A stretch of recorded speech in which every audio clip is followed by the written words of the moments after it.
Next topic, पिछला विगत class में अपन ने टॉपिक किया था अभ्यारण्य। इसके बाद नेक्स्ट टॉपिक पर चर्चा करते हैं, और नेक्स्ट जो आपका टॉपिक है वो है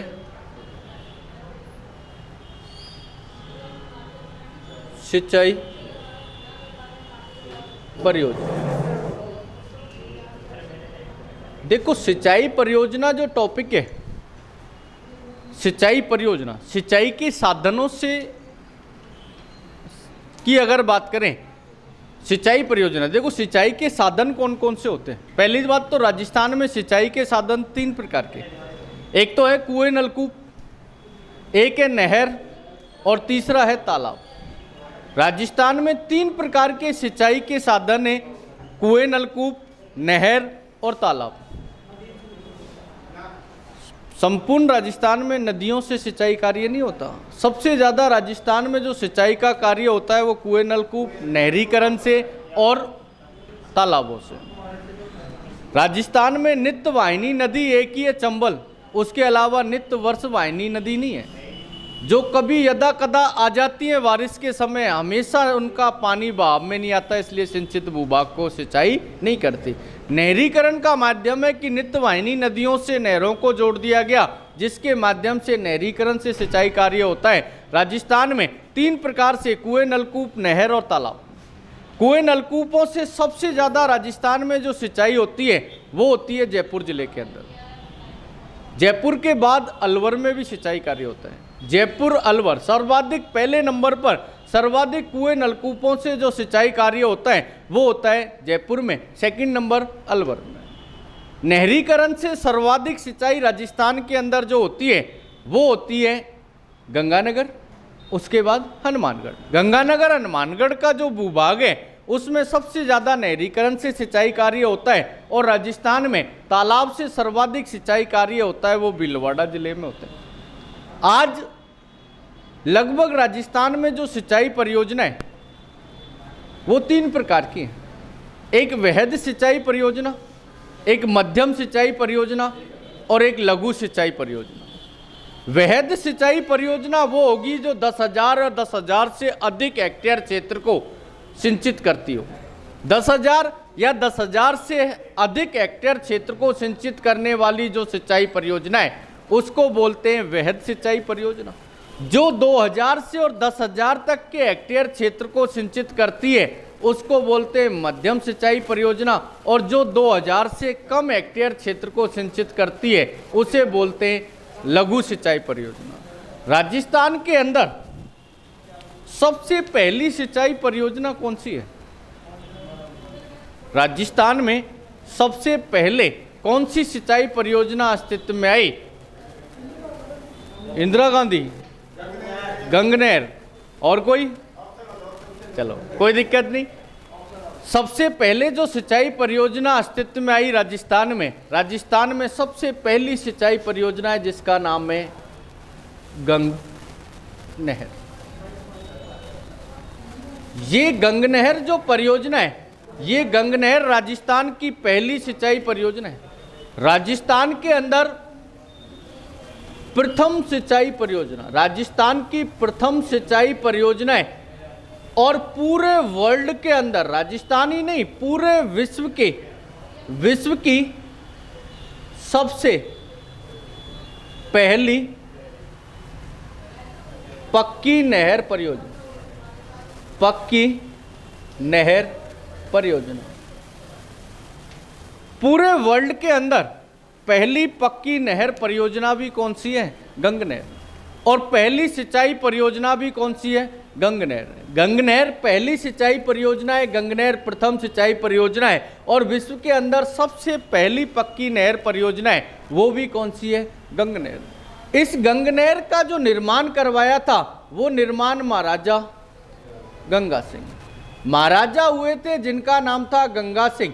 गंगा सिंह महाराजा गंगा सिंह जो थे उन्होंने गंगनहर का निर्माण करवाया था, क्योंकि गंगानगर जो जिला था उस गंगानगर जिले में पानी की आवश्यकता के लिए ये गंगानगर जिला था। उससे पहले राजस्थान 19 रियासत, 3 ठिकाने और एक चीफ कमिश्नरी प्रदेश में विभक्त था।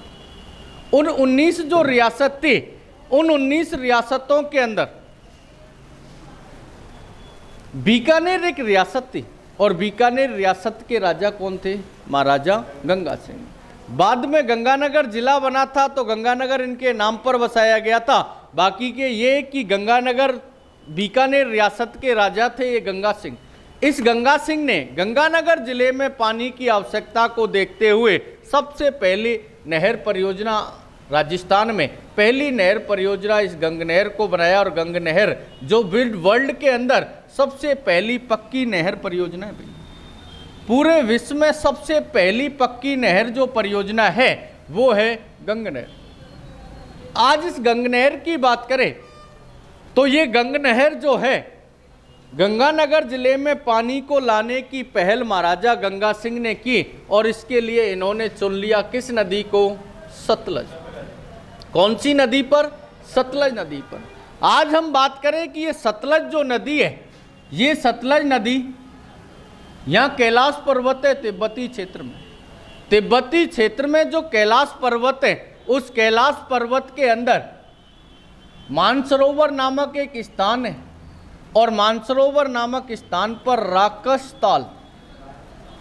राकसताल एक झील का नाम है। राकसताल क्या है? एक झील है। उस राकसताल झील से कौन सी नदी निकलती है? सतलज नदी। कौन सी नदी निकलती है? सतलज। ये जो सतलज नदी है, ये सतलज नदी राकसताल झील से निकलती है और निकलने के पश्चात यहाँ भारत में हिमालय की शाखाएं हैं। ये वहद हिमालय, उसके बाद नीचे लघु हिमालय और लघु हिमालय से नीचे उप हिमालय, ये तीन है। राकसताल झील से निकलती है वहद, लघु और उप, तीन हिमालय के भाग हैं। और उन तीनों हिमालय के भागों पर अगर हम बात करें तो तीनों हिमालय के भागों में इस तीनों शाखाओं को पार करने के बाद ये सतलज नदी हिमाचल प्रदेश में आती है। हिमाचल प्रदेश में सिपकीला एक दर्रा है, उस सिपकीला दर्रे से होती हुई ये सतलज नदी हिमाचल प्रदेश के बाद ये पहुंचती है पंजाब की सीमा। कहाँ पहुंचती है? पंजाब। हिमाचल प्रदेश और पंजाब में बहती है। पंजाब में एक स्थान पड़ता है, उस स्थान का नाम है, आज वर्तमान एक जिला है वो हुसैनी वाला। हुसैनी वाला, ये हुसैनी वाला जो स्थान है, इस हुसैनी वाला नामक जो स्थान है, इस हुसैनी वाला नामक स्थान पर ये नदी जो है, इस सतलज नदी से राजस्थान की पहली सिंचाई परियोजना कौन सी निकाली गई? गंग नहर। गंग नहर का उद्गम कहाँ से होता है? हुसैनी वाला से। और हुसैनी वाला किस राज्य में पड़ता है? पंजाब। पंजाब में हुसैनी वाला नामक स्थान से इसका उद्गम होता है और उद्गम होता है इस स्थान से। यहाँ से गंग नहर निकाली गई और निकाली गई जो राजस्थान में किस जिले तक आती है? गंगानगर में किस गांव पर प्रवेश करती है? गंगानगर के किस गांव पर यह गंग नहर प्रवेश करती है? गांव का नाम है खार गांव। कौन सा गांव है? खार गांव में गंगानगर जिले के, इस गंगानगर जिले के खार गांव पर यह गंग नहर राजस्थान में प्रवेश करती है। और गंगानगर जिले की पानी की आवश्यकता के लिए गंगानगर में एक स्थान है जिसको बोलते हैं शिवपुरी। इस शिवपुरी गंगानगर तक विस्तृत है। इसकी टोटल जो लंबाई है, इस गंग नहर की कुल लंबाई, गंग नहर की कुल जो लंबाई है वो कुल लंबाई है 129 किलोमीटर। औसत 129 किलोमीटर लंबी है, जिसमें से 17 किलोमीटर ये राजस्थान के अंदर है और 112 किलोमीटर का जो हिस्सा है वो पंजाब के अंदर है।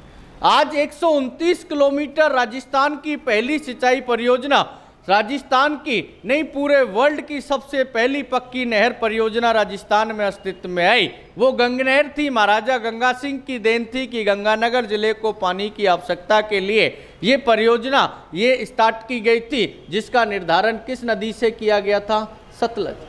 और सतलज जो नदी है उसमें पंजाब में जब आती है तो हुसैनीवाला नामक स्थान जो है वहां से ये गंग नहर निकाली गई, जो राजस्थान में गंगानगर के खार गांव में प्रवेश कर गंगानगर के शिवपुरी एड तक, शिवपुरी नामक जो स्थान है उस शिवपुरी नामक स्थान तक ये गंग नहर विस्तृत है, जिसकी कुल लंबाई 129 किलोमीटर, 17 किलोमीटर का फासला राजस्थान में तय करती है और 112 किलोमीटर का फासला ये पंजाब में तय करती है। इस गंगा सिंह ने जब ऐसी पहल राजस्थान में ला दी पहली बार, तो महाराजा गंगा सिंह को कहा गया राजस्थान का भागीरथ। राजस्थान का भागीरथ किसे कहते हैं? तो आंसर देना महाराजा गंगा सिंह। महाराजा गंगा सिंह जो थे इनको राजस्थान का भागीरथ कहा गया था, क्योंकि ऐसा भागीरथी वाला काम कर दिया और इसलिए इस गंग नहर को राजस्थान की भागीरथी कहते हैं। आज आपसे पूछ ले कि राजस्थान की भागीरथी किसे कहते हैं,